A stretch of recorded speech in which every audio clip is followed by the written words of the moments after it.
Hello everybody, my name is Ilya. And my name is Tyler. Together we make up Kovray, a couple that loves to play board games. And we love recommending board games. We do. There's so many. Yes, and we have set out on a goal to go through our collection of board games and recommend 10 games to you. Let's start. The catch, exactly, is that they start with a specific letter. And we're now going to B.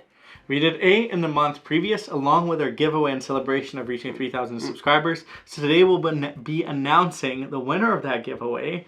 But today we want to head into B. You just try to do a B like B, this. bravo. A B, upside down. A B. But you could just do it like this. But it's lowercase B. It's not as important. True. What? Yeah. No. So today our goal is to share 10 board games that start with the letter B and tell you what is that little special something that makes us love the game or inspire us to recommend it to you, or just maybe share a little bit of memories around these games because all of them are quite special to us. Yes, I'm very excited to talk about all of my games that I've picked. This was a hard decision. I don't know how many letters or how many B games we have, but picking 10 collectively was not easy. We drafted. We picked one each, so we had 5. But there's a few, actually there was many that I'm really sad didn't make this list. Yes. Should we do a B games part 2? Let us know. We'll move into C. And those games will be lost. But let us know what games we missed in the comments down below, because I'm sure there'll be many. With that said, let's get started. I can go first, because I'm going to snag this one off the table. Ilya was very good at transitions last time, and I'm still not going to be good, but at least I had this one. Buried Treasure. Boom! Buried Treasure is from Restoration Games, and it's a 2 to 5 player game that plays very, very quickly. Essentially, in this game, the theme is that there's a bunch of critters that broke into this bakery and are now wreaking havoc on all of the pies that are in this. It's a fun little like draft from the middle game with the catch that you can steal from other people's tableau. This gets very take that, and I really appreciate it, especially when you're trying to introduce or find a game that the family can play together. Now I know what you might be saying, ooh, it's take that, do I want to play that with my family? I have had so much fun, and this is why it's in my list. I've had so much fun introducing this to my family in particular, and it's always a good time. There's always laughs. We always play several rounds of this game, and yeah, that's why it's in my list. I like the unhinged animal illustrations in this game. Yes. Like even the raccoon, it just wants that blueberry pie so bad. But even like the grabby paws on cards that encourage you to grab other cards, it's so fun to play and to cause some mayhem and chaos, just like the animals are in the bakery. And the cool thing about this that keeps the game really active in that take that scene is that there is like a goal card that you have to go for, but those change and the colors change, which means you're going to be wanting to have and grab the majority for different colors. Fun. And that's Buried Treasure. Now my first game for the list is a new one that's won my heart over so very deeply. Yeah. And that is Bamboo. Yeah, I knew exactly what you were going to talk about. So this was designed by Herman P. Milan, and it's from Devere Games. And in this game, you're seeking to gain the most happiness points. Yeah. You'll do this by building your family and building your family home and legacy, by cultivating bamboo, putting that bamboo on the board, getting the guardians to come and support you, and build this cozy home full of balance, joy, and love. Who doesn't want to play that? Yeah, this is very home-warming. Exactly. Now, what makes it even better is this is a crunchy strategy game. There is quite a lot of complexities in this game, and the way that some of the mechanics are laid out is very unique. A lot of the core of the game is taking place through placing your bamboo. So sliding your little bamboo shoots and taking the actions on those shoots. It's always really interesting because you'll be getting more bamboo in that process. There's always a cycle of kind of you go through, and generally following goals, looking at your home, trying to balance all the strategies in this game will not only award you happiness points, but bring joy to the table as everyone tries to do what they need to do in order to succeed in Bamboo. Yes, exactly. It's a bit of a crunchy game, but it's a lot of fun. I love the balancing act that you have to play in this game, and it's just, like I said before, very home-warming. just full of love. And bamboo.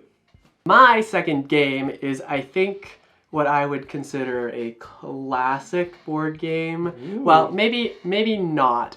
Modern day classic is what we'll call it. But I would put Betrayal at the House on the Hill on my list. I always thought it was Betrayal on the House, but that doesn't make sense. At the House makes sense.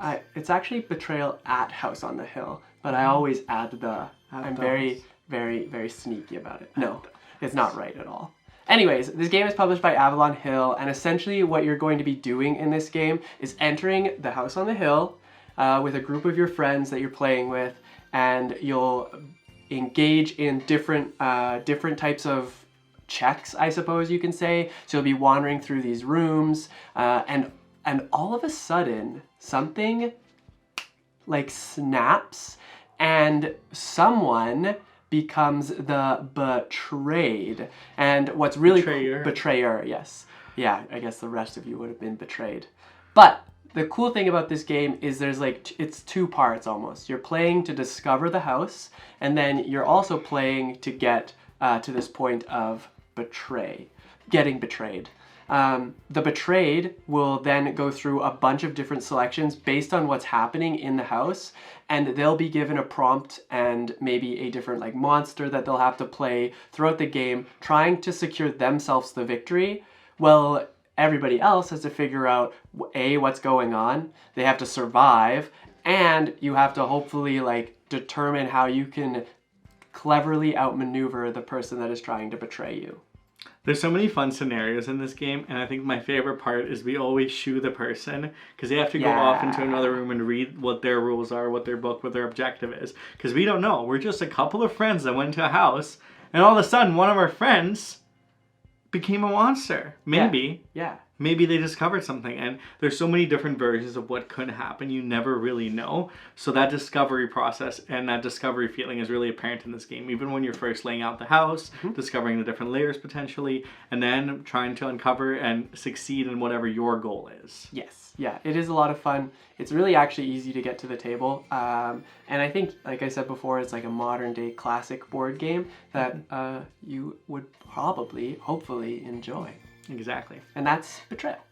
Now my next game is Barren Park. Ooh. This is another, I would say, modern day classic. Yeah. Potentially. Yeah. Maybe newer. Because this is a newer game. It's 2017, isn't it? I think 15. Oh. Maybe earlier. I don't know.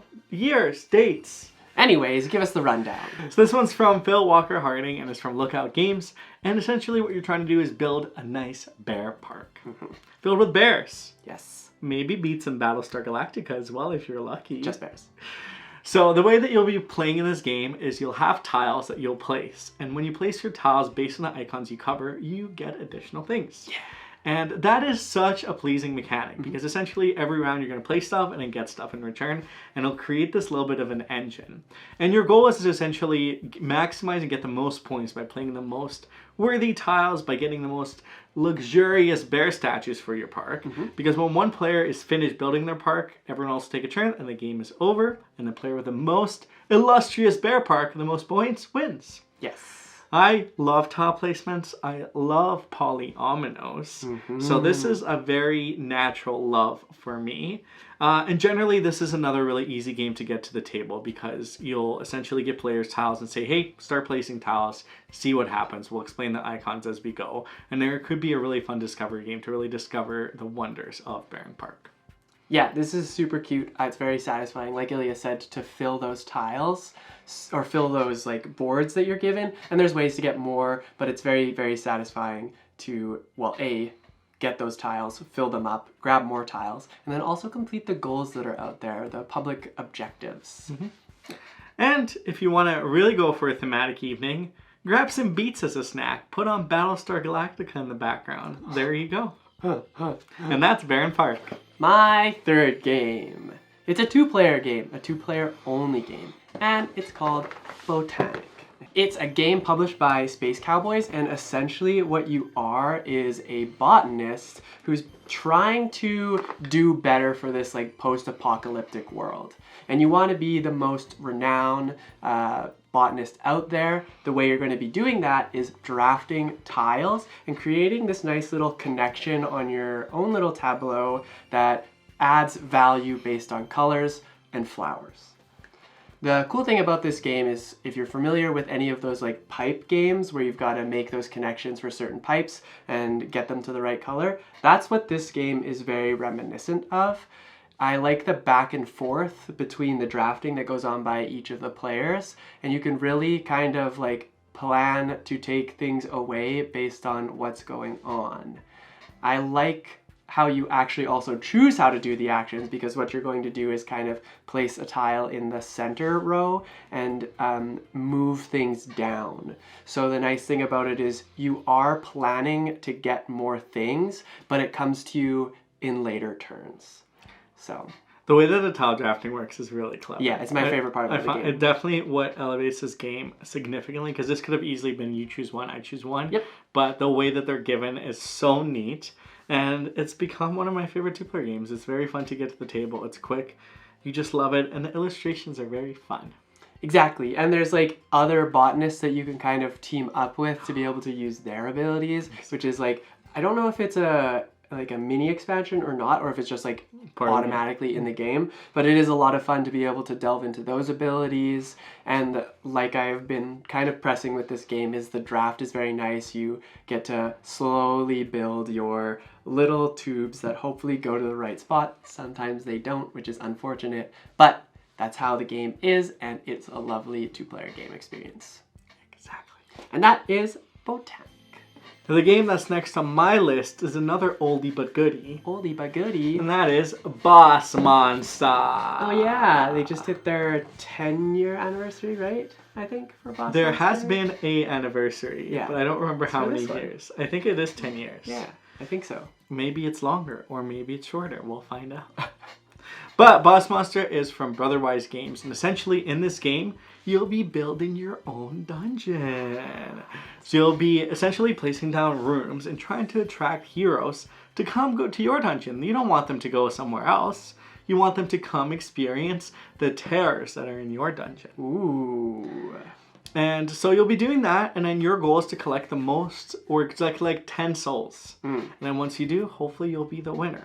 But I really like this game because generally you can play with 2 to 4 players, and each of you will be building your own dungeon and competing to have heroes come visit your dungeon instead.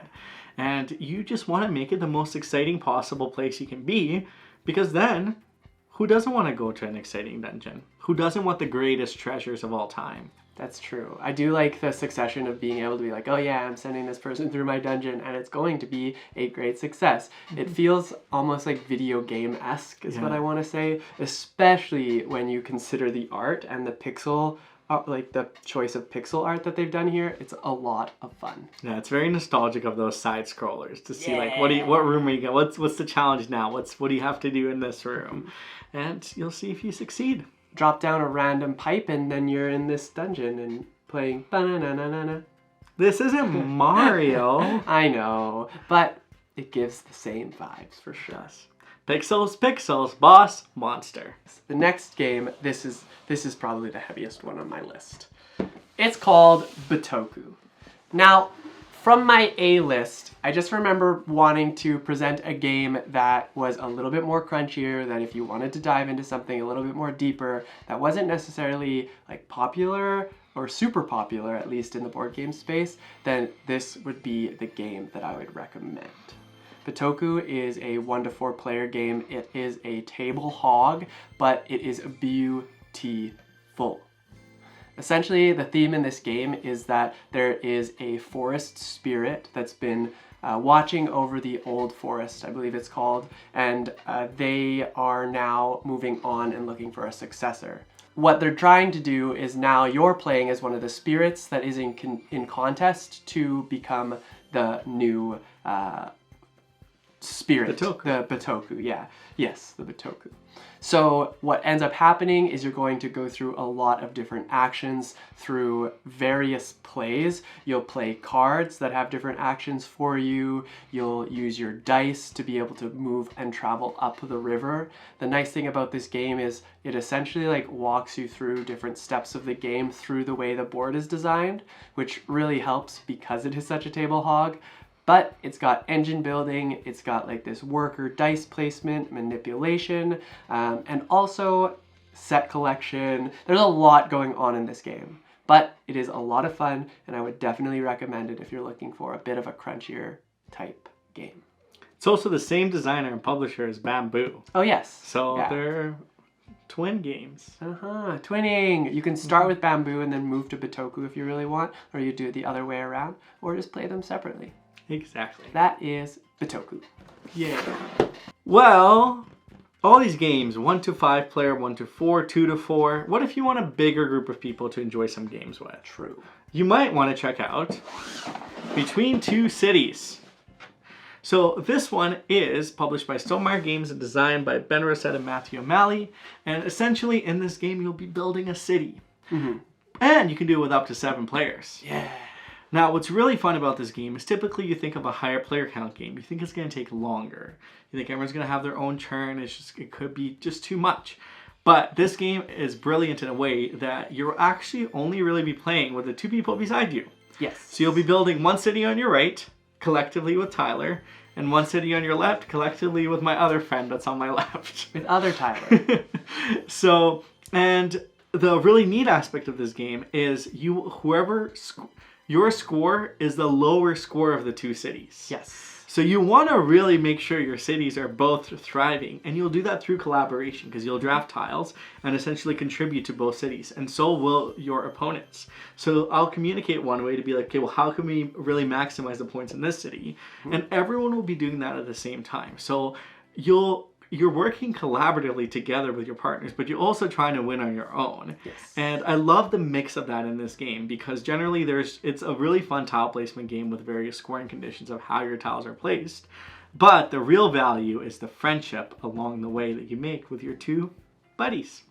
Yeah.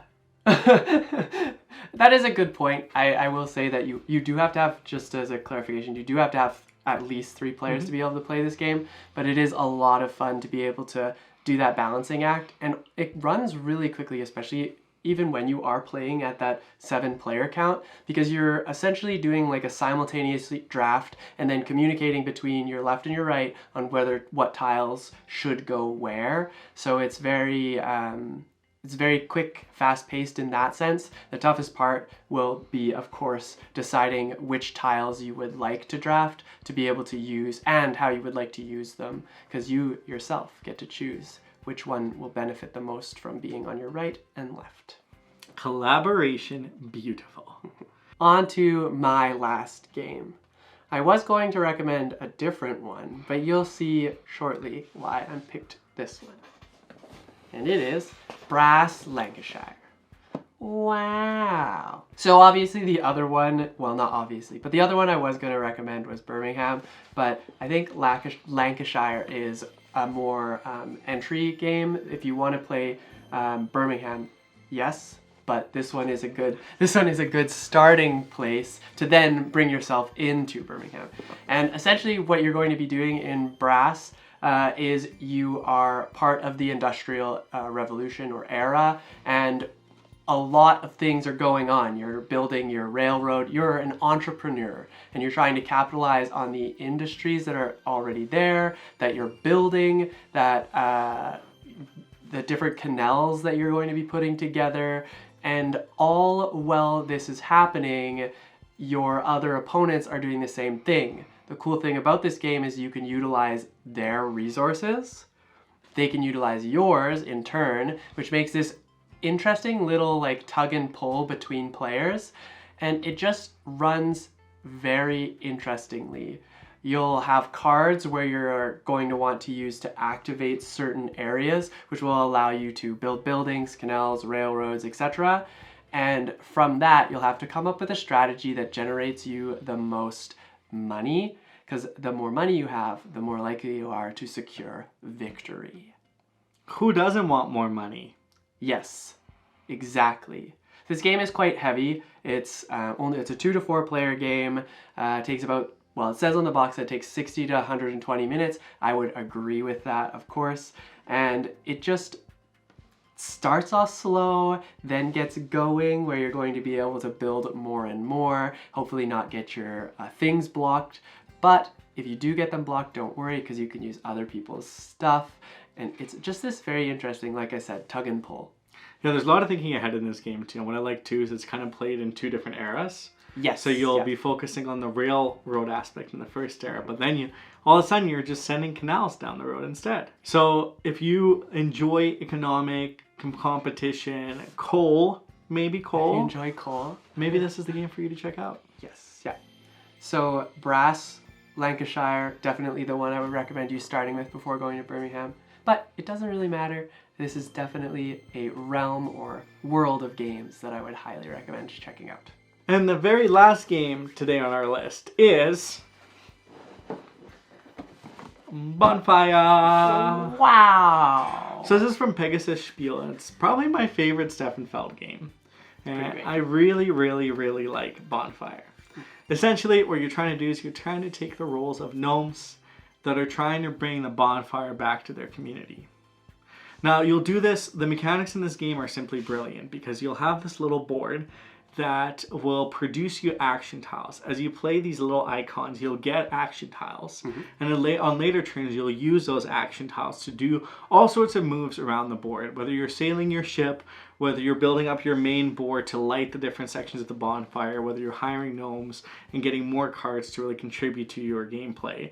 There's just a lot of scalability and a lot of almost engine building in a sense because of the way that your icons are laid out.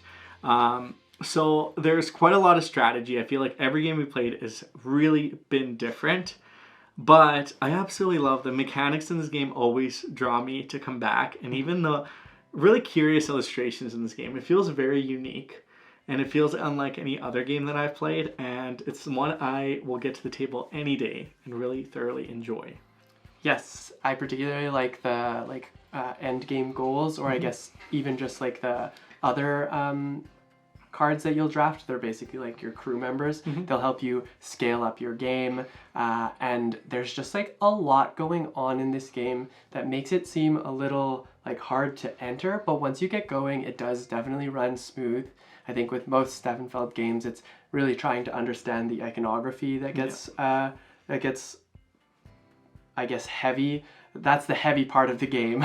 And once you understand that, it runs really smoothly. There's a lot of different strategies that you can kind of like bounce off of, and you kind of get to dip your toes into all of these fun little things that are going to score your points. Which goals are you going to go for? Which islands are you going to visit? How far are you going to go in your ships? Yeah. How far do you want to go and meet the tracks so that you light the bonfire in the most point-worthy space? Yeah, and then make sure you get like your own little people all the way to the fires. It's actually How very, do you rotate and find the matching pieces? There's a lot of layers, but all the layers are just simply a joy. And I hear there's an expansion in this game that we have not played yet, but I really want to because I love Bonfire. Yes. I feel like I knew about the expansion, and either way, I'm excited. I want to great play this game again. It's fantastic. Woo-hoo. And that is Bonfire. Which brings us to the end of our list. That is 10 B games that we really enjoyed that we thought you might want to check out. Exactly. For our question of the day. Seems fairly obvious, but what B letter games are you going to recommend us checking out, or maybe some other folks that are just so happening to watch this video? Which ones did we miss? Are you disappointed we didn't cover your favorite B game?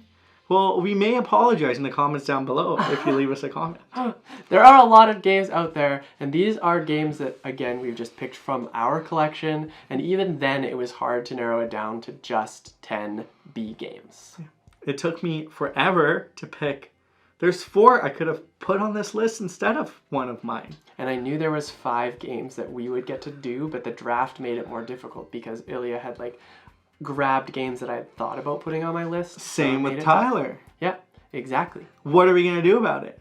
we're going to tell you our giveaway winner. Exactly. Well, if you watched our last video, you had an opportunity to enter, and thank you to everybody who entered on our YouTube and our Discord as well. We've put all those names in a hat, and the winner is... Ba-ba-dam! Imagine Eric. So we are going to leave a comment on your comment to tell you what to do. Make sure you do that, and then we'll contact and make sure we get Almanac to you. Exactly, and that's the only way we're going to contact you. If you get any other reach out, it's likely not us. Stay aware of all the hacking and those scams, everybody. Exactly. Because anytime there's a giveaway, something fishy happens. Something is bound to happen. Exactly. Anyways, that's it for today. Hope you enjoyed our list, and again, congratulations to our winner. And if you enjoy our content, if you enjoy what you saw, make sure to hit that thumb up, subscribe button, check out our Discord, check out our Patreon if you wish. Anything that really helps in all of our little communities. So join along and share your board game stories. Yeah, exactly. Until next time, though, this is us trying to decide which game we're now going to play. Bye. Bye. Ooh, bye starts with a B. It does. Bye.